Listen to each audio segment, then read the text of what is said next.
On the News 19 bookshelf this morning, Remaking the Space Between Us. For those feeling burned out and beat down by our current political climate, Diana McClain Smith offers concrete strategies for people on both sides of the aisle to connect and collaborate to counteract the forces driving our country's division. She joins us now with more. Good morning, Diana. Thanks so much for being with us this morning. Good morning. It's great to be here. It's good to be in Huntsville, Alabama. Oh, yeah. We're so happy that you're here for our lovely viewers. Now, talk to us about what was the inspiration behind this book. Why do you think that it's so necessary, especially this year?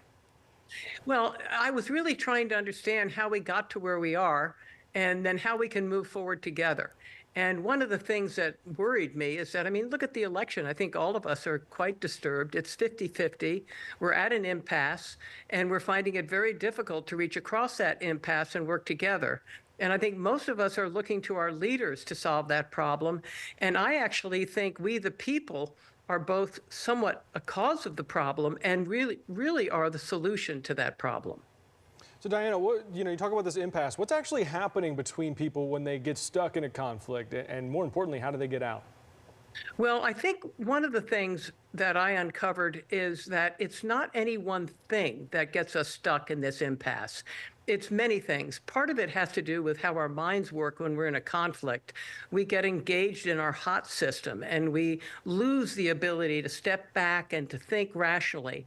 Another is when that happens, we start to stereotype each other. One of the things I'm really taken by is when I try to understand the views of people who are different than myself, I don't have access to them. I don't talk to them often. I don't live next door to them often. If I do, I don't want to ask because I'm afraid of upsetting them or upsetting myself. And the media just stereotypes people. So we're having a very difficult time truly understanding something that's extremely important for all of us, which is we may disagree with people's solutions, but we need to understand what they're worried about, what they're concerned about, what's the problem that they're seeing, and then work together to try to solve those problems. And I discovered that there are hundreds of thousands of people across our country who are doing just that. And if you go to places like Listen First Project or Citizen Connect, you can find groups all across the country that are working at the local level, trying to solve common problems by reaching across these divides, really understanding one another, calming down, and trying to think it through together. You're exactly right. Now, your book explains a way to break free from that debate-style arguments to more conversations. Can you tell us more about that, please? It's both simple and incredibly difficult. We all believe that we ought to listen to one another, that we ought to try to understand each other's points of view. But as I said, once we're stuck in that hot system, that's very difficult to do. So the first step is to sort of stop, look, and listen. We have to stop ourselves.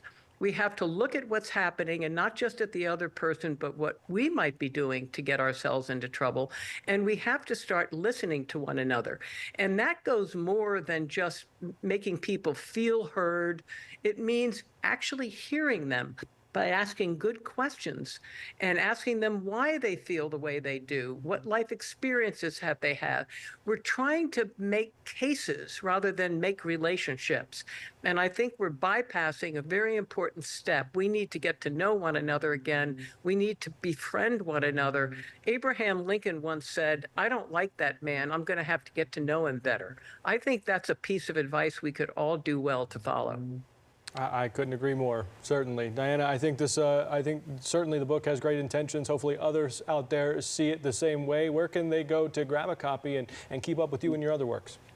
Well, they can go to Amazon, and so far it's won an award, and it's been praised by Yuval Levin from the American Enterprise Institute on the right and Governor Deval Patrick on the left. So I think there's a lot of agreement that there's more than good intentions, a lot of good advice and a lot of good help. You can go to Amazon.com, Remaking the Space Between Us. I have a Substack newsletter also called RemakingTheSpace.org, and you can find it there. Amazing. Thank you so much for being with us this morning. Thank you guys very much.